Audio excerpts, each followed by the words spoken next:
The text came at 2:47 p.m. on a Wednesday. Mom. Family meeting tonight. 6 p.m. Important.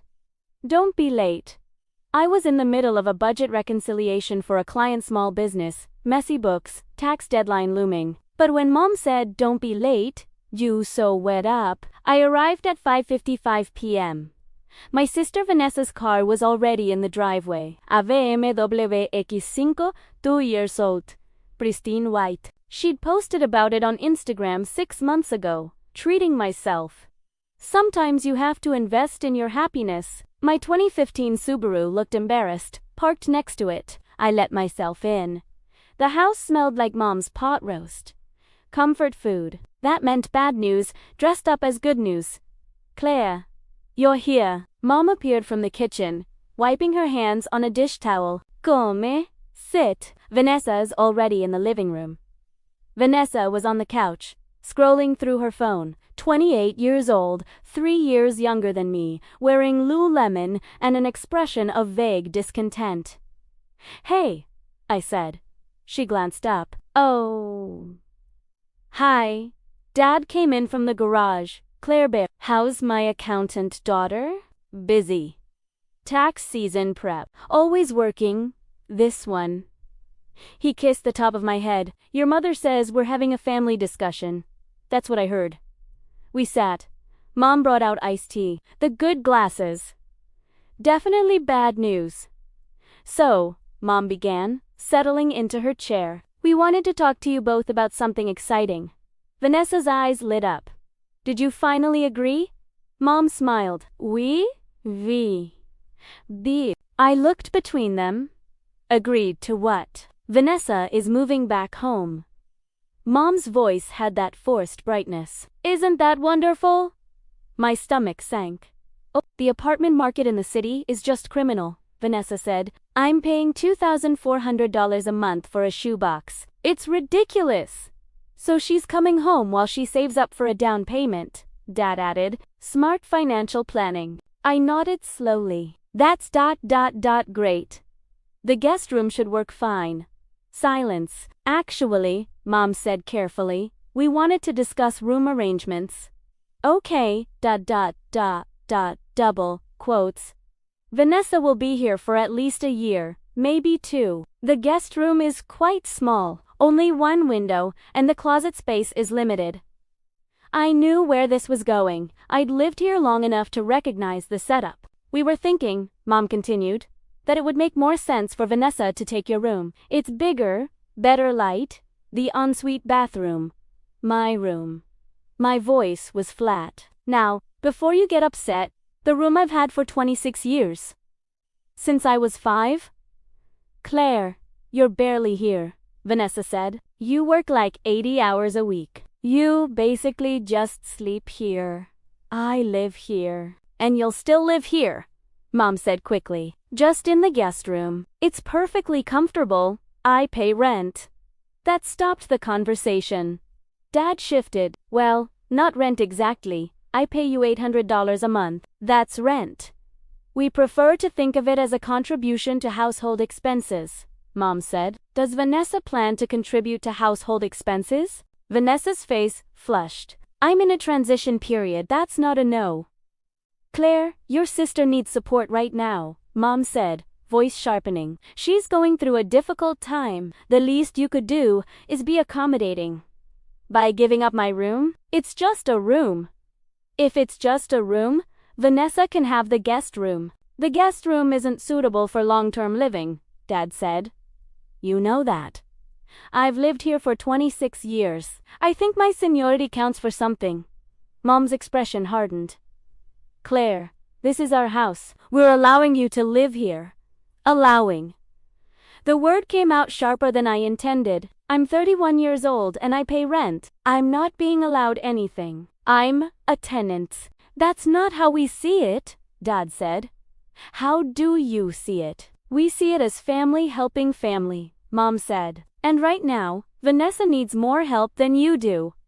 I looked at my sister. She was examining her nails, French manicure, perfect. Vanessa, how much is your car payment? I asked. What does that have to do with anything? How much? $680 a month. Why? And you're paying $2,400 in rent. That's $3,080 a month in fixed expenses. What's your take home? Her jaw tightened. That's personal. You're asking me to give up my room so you can save money while driving a $45,000 BMW? I think it's relevant.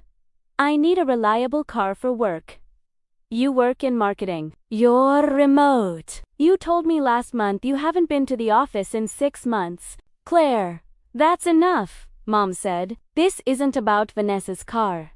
No, it's about Vanessa's choices, and how everyone else has to accommodate them.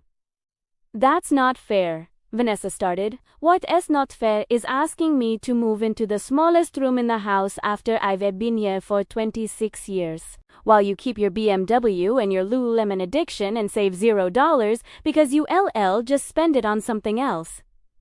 Girl's dad tried. I'm not a girl. I'm 31. I stood up, but I'm clearly not valued as an adult member of this household either. That's not true, Mom said. We love you both equally, then treat me equally. Don't ask me to sacrifice for Vanessa's poor financial planning. Mom stood too. Your sister deserves the bigger room. She needs the space. She needs the support. She's going through a hard time. And I'm not. You're fine, Claire. You've always been fine. You don't need the same level of support that Vanessa does. The words hung in the air. You're fine. You've always been fine. Because I never complained. Because I never asked for help. Because I quietly handled everything while Vanessa loudly needed everything. I smiled. Calm. Quiet. Understood. Mom's shoulders relaxed. So you'll move to the guest room? When does Vanessa want to move in? This weekend, Vanessa said. I already gave notice at my apartment. Of course she had. I'll have my things out by Saturday. Thank you, honey, Dad said. This is very mature of you. I nodded. Picked up my bag. I need to make some phone calls for work. Excuse me.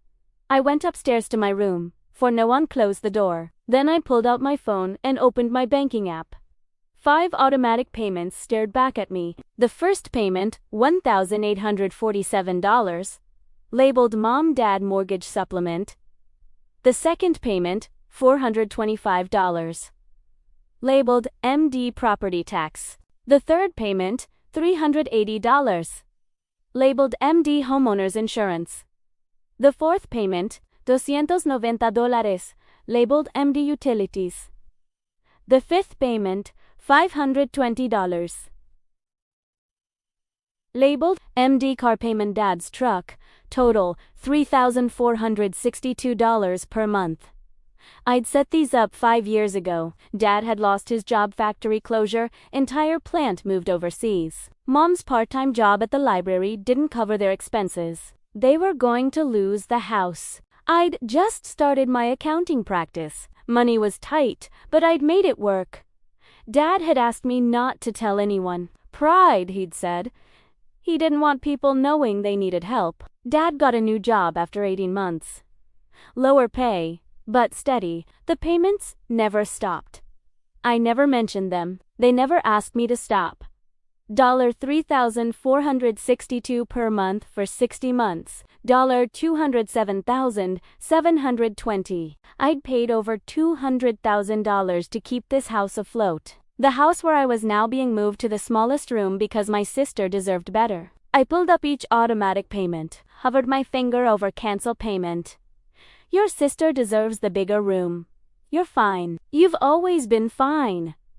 I pressed cancel. All 5 payments canceled.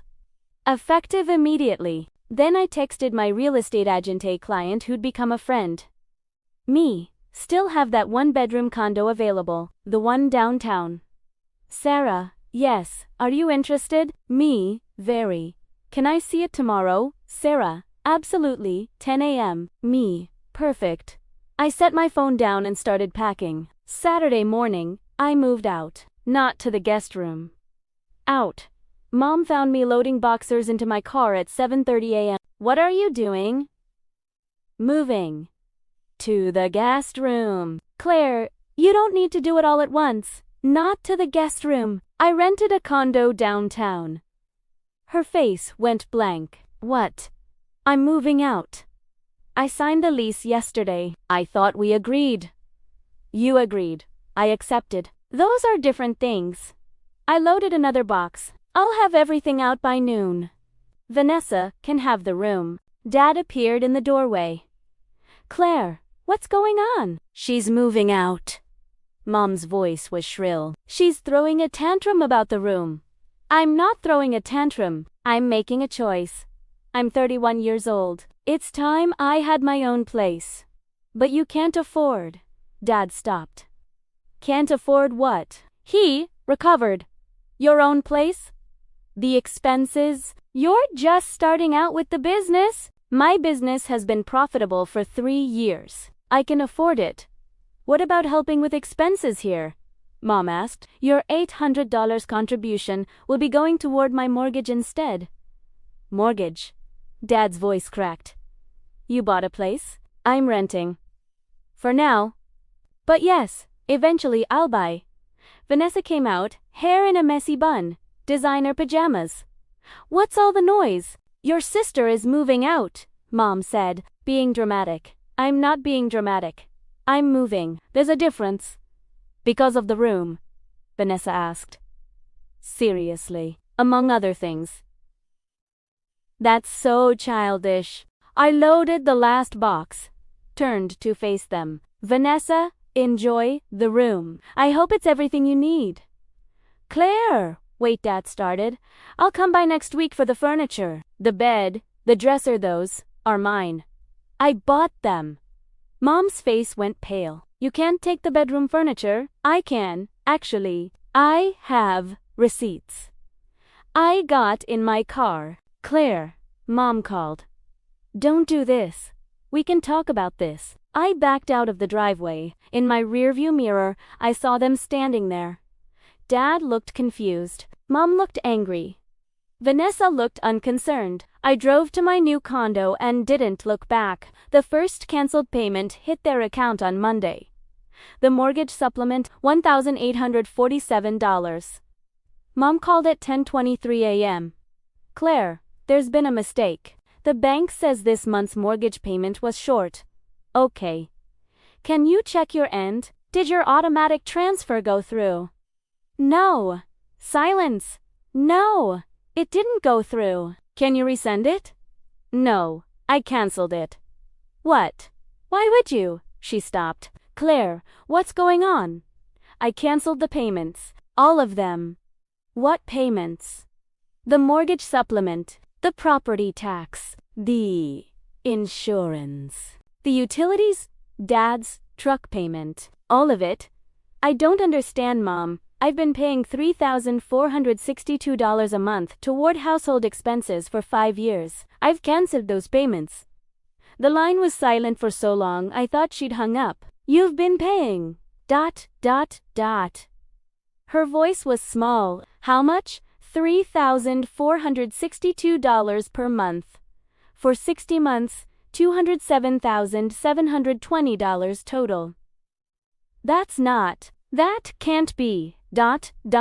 I have bank statements. Every transfer, documented and dated. Why didn't you tell me? Dad asked me not to when he lost his job 5 years ago. He said it was pride. He didn't want people knowing you needed help. But that was 5 years ago. Yes. And the payments never stopped. I never mentioned them. You never asked. I assumed Dad didn't tell you they were still happening. Another long silence. We can't afford the mortgage without that, she whispered. Then you'll need to adjust your budget. Or Dad needs to ask for a raise. Or you need to work full-time instead of part-time. Or Vanessa needs to contribute rent. Vanessa can't afford rent. She's trying to save, Mom. Vanessa drives a BMW and wears $100 leggings. She can afford rent. She chooses not to save. You're punishing us because of the room. I'm not punishing anyone. I'm stopping a payment arrangement that was supposed to be temporary. It's been 5 years. That's not temporary. But we needed that money and I needed to be treated with basic respect in my own home. The home I've been paying for? That's not fair. What's not fair is paying someone else's mortgage while they tell you your sister deserves more than you do. I hung up. Tuesday, the property tax payment bounced. Dad called. Claire, we need to talk. Okay. Your mother told me what you said about the payments. It's all true. I didn't realize you were still making them. I thought after I got the new job, you thought I'd stopped. Asumed, when you didn't mention it, I thought it was over. Dad, they were automatic payments. They weren't going to stop unless someone canceled them. But 5 years. 5 years. You never asked. You never said thank you. You never offered to take them back over. You just, let me keep paying. I'm sorry. Okay. That's it. Just okay. What do you want me to say? I want you to understand. We didn't know. We didn't realize you were still paying. If we'd known, you would have what? Asked me to stop, offered to pay me back, treated me with more consideration when making household decisions. Silence. Dad, I paid over $200,000 to keep your house. And when Vanessa wanted my room, the room in the house I paid for, you didn't even hesitate. You told me she deserved it more. We didn't know about the payments. Would it have mattered? He didn't answer. That's what I thought. Wednesday, their homeowner's insurance lapsed. Thursday, the utilities company sent a disconnect notice. Friday, the bank called them about Dad's truck payment being 30 days past due. Mom called me 17 times. Dad called 11 times. Vanessa called twice. I didn't answer any of them. Saturday morning, someone knocked on my condo door at 8 a.m. I looked through the peephole. Dad, I opened the door. Hi, can I come in? I stepped aside. He looked around my new place. Small but nice. Clean, modern. Mine. This is good, he said. The condo. Thanks. Must be expensive. Downtown $1,400 a month. He winced. That's more than you were paying at home.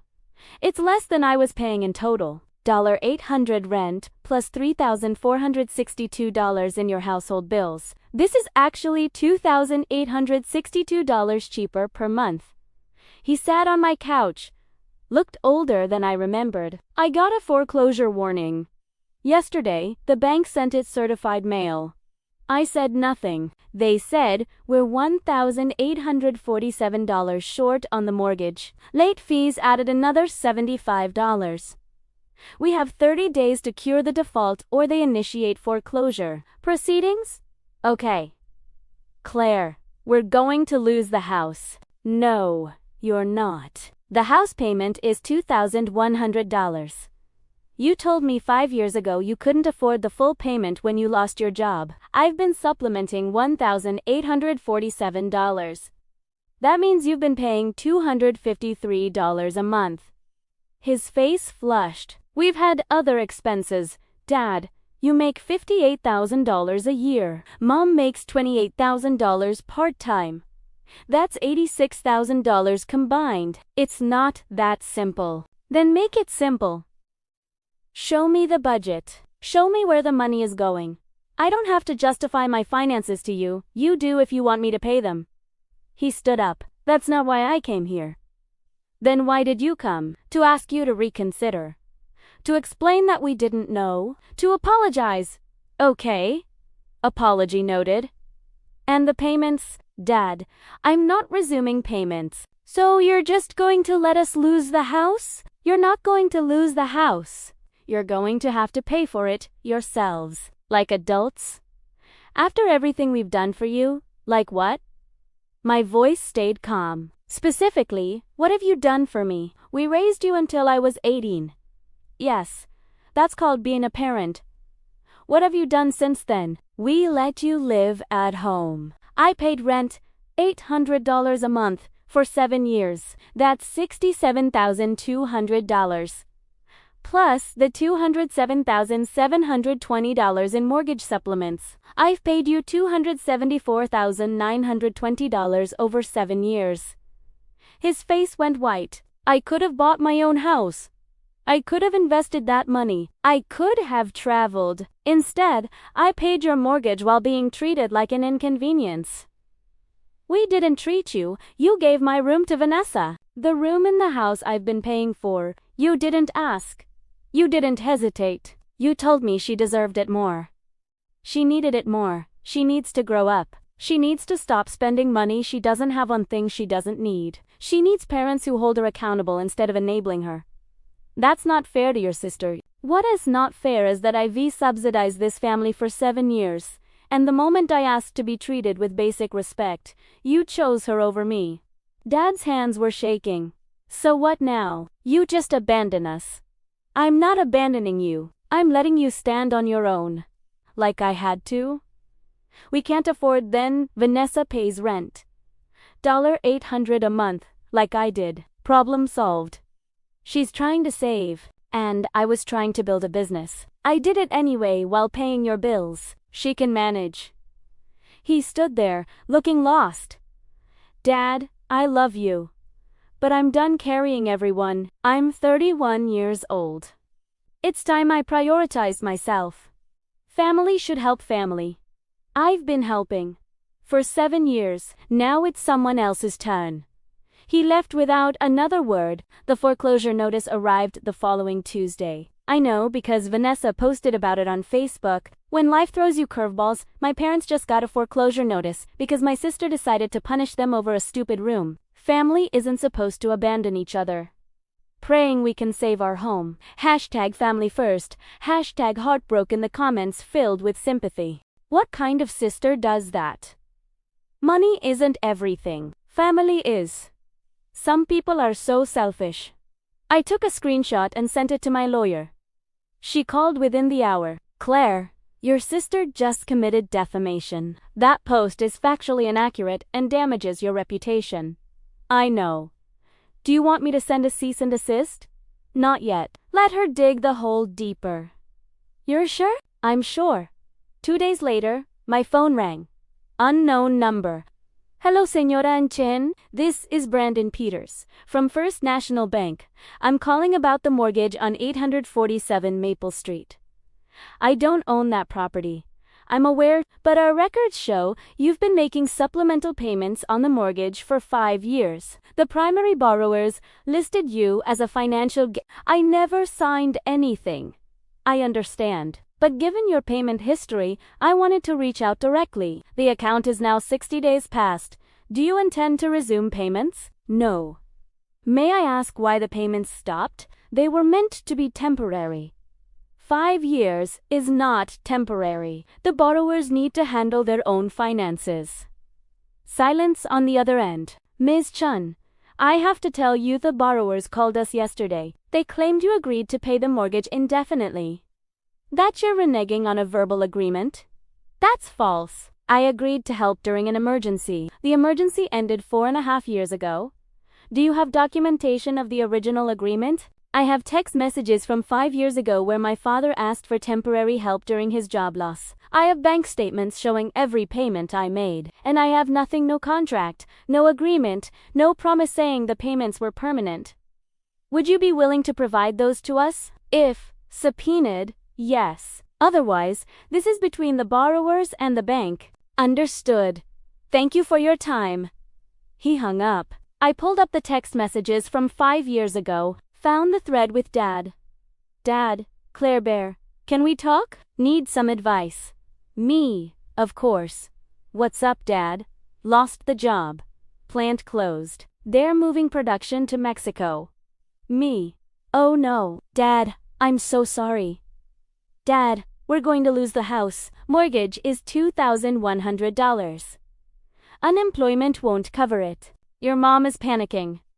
Me. How much do you need? Dad, if you could help with part of it, just until I find something new, maybe $1,500 to $2,000 a month. Me. I can do $1,847.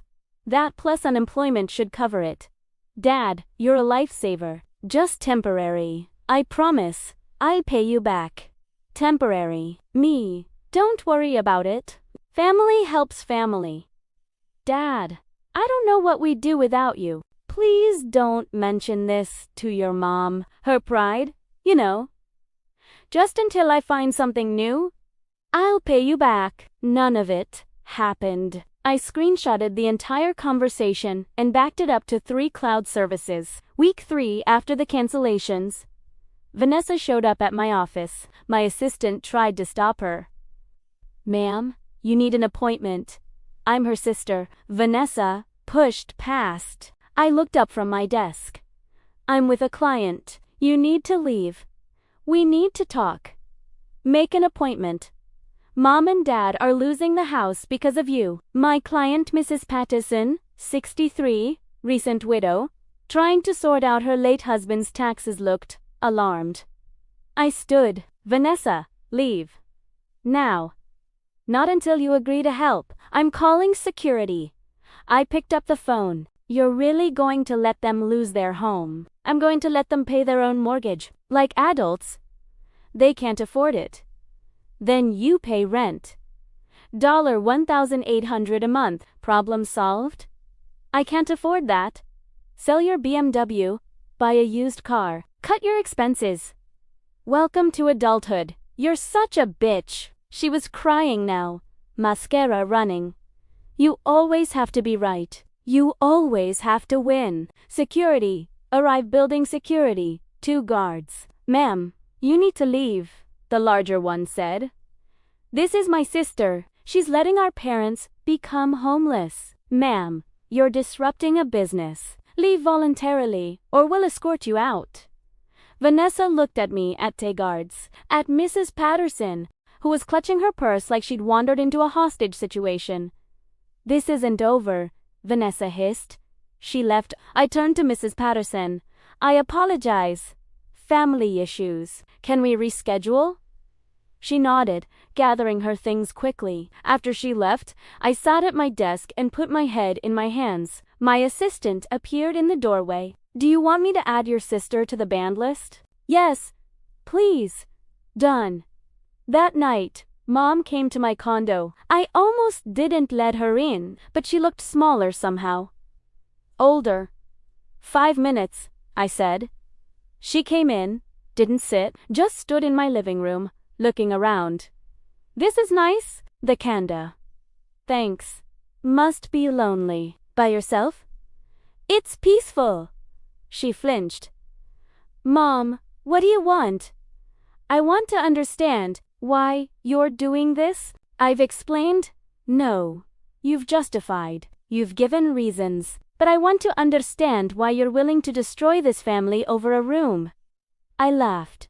Actually, laughed. You think this is about a room? What else would it be about? Mom, for 7 years I've lived in your house. I've paid rent. I've been quiet, convenient, unobtrusive. I've worked 80-hour weeks building my business. And I've paid your bills. Over $200,000 in bills. You keep saying that number because it's true. I have bank statements. Fine. You will pay us? Isn't that what family does? Yes. Family helps, but family also appreciates. Family acknowledges. Family doesn't take advantage and then choose someone else over you. We didn't choose Vanessa over you. You gave her my room without asking me. You told me she deserved it more. You told me I'm fine, and I do want to need support, while I've been supporting everyone else. Mom's eyes filled with tears. You're always fine. You never need anything. You never ask for help. You just ... handle everything. So I get punished for being capable. That's not what I meant. That's exactly what you meant. Vanessa gets the room, the attention, the consideration, because she's the squeaky wheel. I get moved to the basement because I won't make a fuss. If you'd told us about the payments, would it have mattered?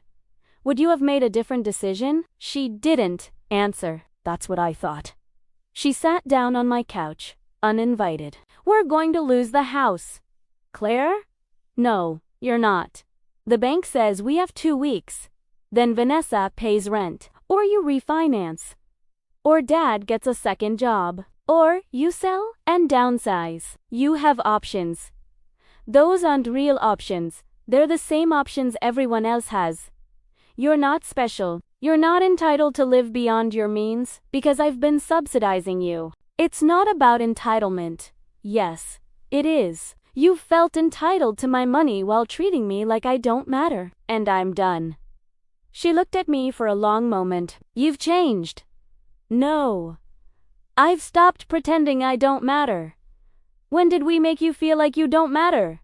I stared at her. The guest room has mold in the corner. Did you know that? The window doesn't seal properly. It's drafty and cold and the smallest room in the house, and you were going to move me there without a second thought.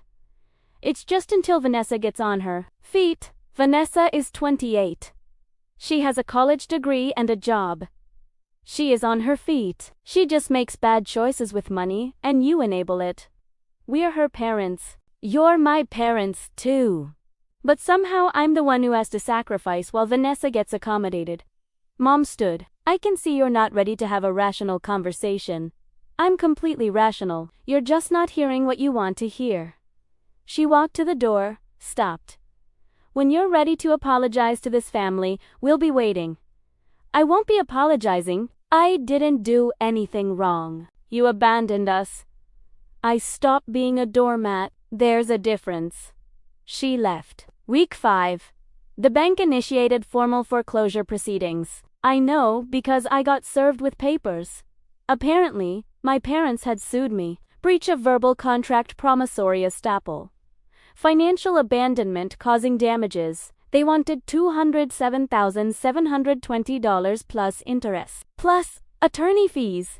I called my lawyer. They're suing me for stopping voluntary payments. Apparently, it's a weak case, but they filed it. She paused. Claire, they're claiming you verbally agreed to pay the mortgage indefinitely, that they relied on that agreement to make financial decisions. I have texts proving it was temporary. Good. Send them to me. All of them. All of them. I forwarded the thread from 5 years ago. She called back within an hour. This is going to get ugly. How ugly? They're going to argue that 5 years of consistent payments created an implied contract. That you can't just stop without notice. Can they win? Unlikely. But they can drag it out, cost you time and money. What do I do? We respond. We show the original agreement was temporary. We prove you never signed anything, and we file a counterclaim. For what? Unjust enrichment. If they're claiming you owed them this money, we'll argue they've been unjustly enriched by 5 years of payments you never owed them in the first place. Will that work? It'll certainly get their attention. The court date was set for 6 weeks out. In the meantime, my parents' lawyer sent discovery requests. They wanted all my financial records, all communications with my parents, all documentation of the payments. I provided everything. Every bank statement. Every text message. Every email. Every canceled check. My lawyer organized it into a binder. 230 pages of documentation. This is extraordinary, she said as we reviewed it. You documented everything. I'm an accountant. It's what I do. Most people wouldn't keep records this detailed of family transactions. Most people don't pay their parents' mortgage for 5 years. She flipped through the pages. Claire, you paid more than just the mortgage. I know. Property taxes, insurance, utilities, car payment, credit cards, medical bills. The total is in $207,720. What is it? She pulled up her calculator. Entered numbers. Her eyebrows went up $287,93 e stopped breathing. You paid your parents $287,930 over 7 years. That can't be right. It is. Look, she showed me the spreadsheet. Every payment, categorized and totaled. She was right. I didn't realize ... I sat down. I just kept helping when they asked. And they kept asking. Yeah. She closed the binder. I'm amending our account. If they want to argue you owed them money, we're going to show a judge exactly how much you paid them, and we're asking for repayment. I don't want their money, Claire. They're suing you. They're claiming you damaged them. We're going to show the court who the real victim is here. 3 weeks before the court date, Vanessa posted again. Update. Our lawyer says we have a strong case. My sister can't just abandon her obligations and walk away. Actions have consequences. #justice, #family matters. The comments were supportive again. Until someone commented, wait, what obligations? She's your sister, not your parent. Why does she owe them anything? Vanessa replied, she agreed to help. You can't just make promises and break them. Another commenter, but did she sign a contract? Vanessa, a verbal agreement is still a contract. The tide was starting to turn. Someone else, your sister paid their mortgage for 5 years and you recalling her the bad guy. Another, maybe sell your BMW and help your parents yourself? Vanessa deleted the post. 2 weeks before court, I got a call from Dad. Claire, can we talk? Just you and me? About what? I want to drop the lawsuit. Okay. But your mother won't agree. She's very angry. I noticed. She feels betrayed. Dad, I paid your mortgage for 5 years. I paid almost $300,000 toward your household. And the moment I asked to be treated with basic respect, you chose Vanessa. Who feels betrayed here? Silence. If you want to drop the lawsuit, talk to your lawyer. I'm not stopping you. Your mother is the primary plaintiff. I can't drop it without her agreement. Then you have a problem. Claire, please. Can we just ... go back to how things were? No. Why not? Because how things were was me paying your bills while being treated like I don't matter. I'm not going back to that. We didn't treat you, Dad. You gave away my room, the room in the house I'd been paying for. You didn't ask. You didn't consider me. You just did it. We thought you'd understand. I understand perfectly. I understand that Vanessa will always come first. That my needs will always be secondary. That, as long as I'm quiet and convenient, I'll be ignored. That's not true, then prove it. Prove that I matter. Prove that you value me as much as you value Vanessa. How? Drop the lawsuit. Tell Vanessa to pay rent or move out. Acknowledge that you took advantage of my generosity, and apologize. Really, apologize. Long silence. I can't do that. Then we have nothing to talk about. I hung up. 1 week before court, my lawyer called. They want to settle. For how much? They'll drop the lawsuit if you agree to pay their mortgage for 6 more months while they figure things out. No admission of wrongdoing on either side. No. Clara, no. They sued me for doing nothing wrong. They're not getting 6 more months of free money. It would end this quickly. I don't want it to end quickly. I want a judge to see what they did. I want it on record. You're sure? I'm sure. Corte. I wore a navy suit. Conservative. Professional. Mom wore her church dress. Dad wore a suit I'd bought him 3 years ago. Vanessa sat behind them in the gallery, filming on her phone until the bailiff made her stop. The judge was a woman in her 60s. Judge Catherine Morrison. She looked tired. This is Chun v. Chun. She read from her notes. Parents suing their adult daughter for breach of verbal contract? Is that correct? My parents' lawyer stood. Yes, Your Honor. The plaintiffs will show that Miss Chun made a verbal agreement to pay their mortgage indefinitely, and that they relied on that agreement to their detriment when she suddenly and without notice terminated the payments.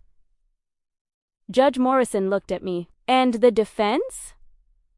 My lawyer stood. Your Honor will show that Ms. Chun agreed to provide temporary assistance during a family emergency, that the emergency ended years ago, and that the plaintiffs have been unjustly enriched by over $250,000 in payments my client never legally owed them. The judge's eyebrows went up. $250,000, $287,93. Your Honor, we have complete documentation. Judge Morrison sat back. I'd like to see that documentation. Both sides, present your evidence. My parents' lawyer went first. He presented the foreclosure notice. bank statements showing the sudden cessation of payments, a letter from the bank about the default, and they relied on these payments. Judge Morrison asked, "Yes, Your Honor. For 5 years, they structured their household budget around Ms. Chun's contributions. When she suddenly stopped, they faced immediate financial crisis." "Did they have a written agreement?" "No, Your Honor. But a verbal agreement. Show me evidence of the verbal agreement." The lawyer hesitated. "The plaintiffs will testify." "I'm asking for documentation, text messages, emails, recordings. Something beyond testimony." "We have the plaintiff's word, Your Honor." Judge Morrison made a note. "Continue." My lawyer stood. "Your Honor, we'd like to present the defense's evidence." She handed the judge the binder, 230 pages. Judge Morrison opened it.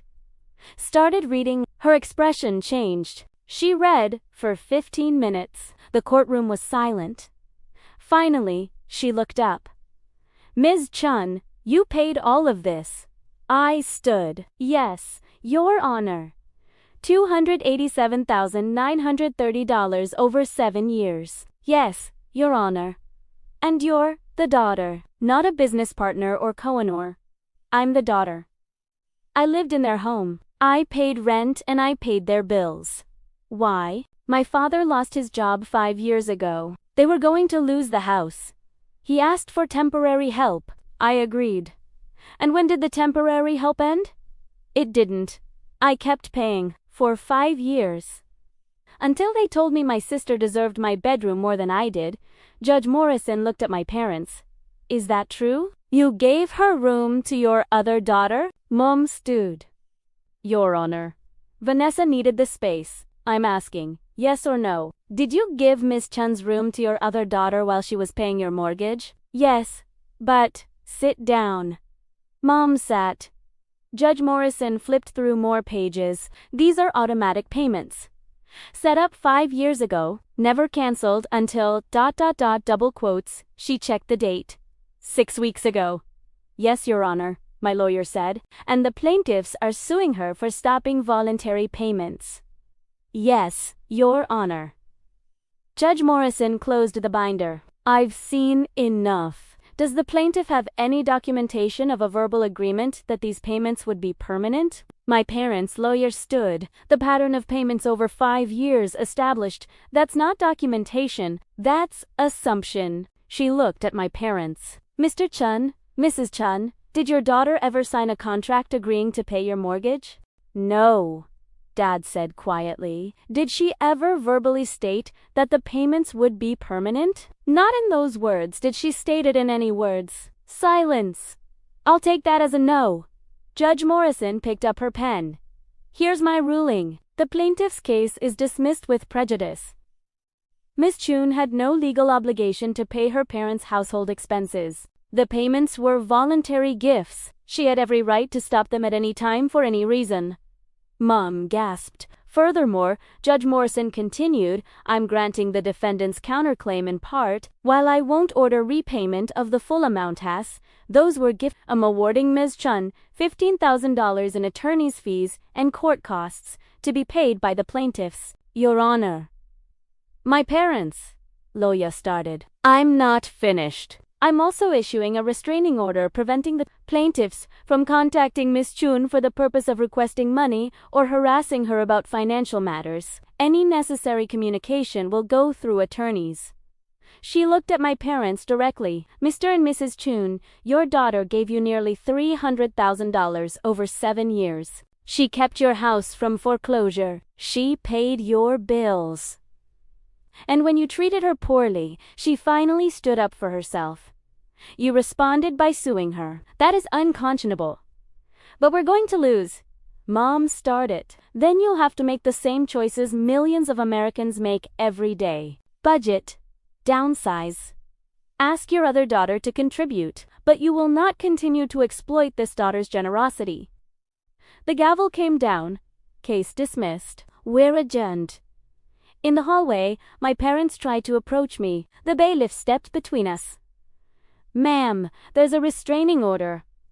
I'm her mother, and there's a restraining order. All communication goes through attorneys. They stood there, 15 feet away, looking lost. Vanessa appeared, phone out. This is such bullshit. You're really going to let them lose everything? Put the phone away, the bailiff said. I have a right. Put it away, or I'll confiscate it. She lowered the phone. I looked at my family. Mom crying, Dad holding her, Vanessa glaring. I felt ... nothing. No guilt, no anger. Just relief. You could have had everything, I said quietly. I would have kept helping if you'd just treated me with basic respect. But you couldn't even do that. Claire, please, Dad started. All communication through attorneys. The bailiff reminded him, Primera, wa el queda guay. 6 months later, I bought a house. Not a mansion, not a showplace. I invited friends to the housewarming. Clients, co-workers, people who valued me. Not family. Sarah, my real estate agent, brought wine. 2 new beginnings. 2 new beginnings, I echoed. My phone buzzed. Unknown number. I almost didn't answer. But curiosity won. Hello, Claire. It's Vanessa. I was quiet. I'm calling too. I wanted to tell you, Mom and Dad sold the house. Okay. They bought a townhouse. Smaller. They're managing. Mom got a full-time job. Good, and I moved out. Got my own apartment. I'm paying my own rent. Good. I sold the BMW. Bought a used Honda. I said nothing.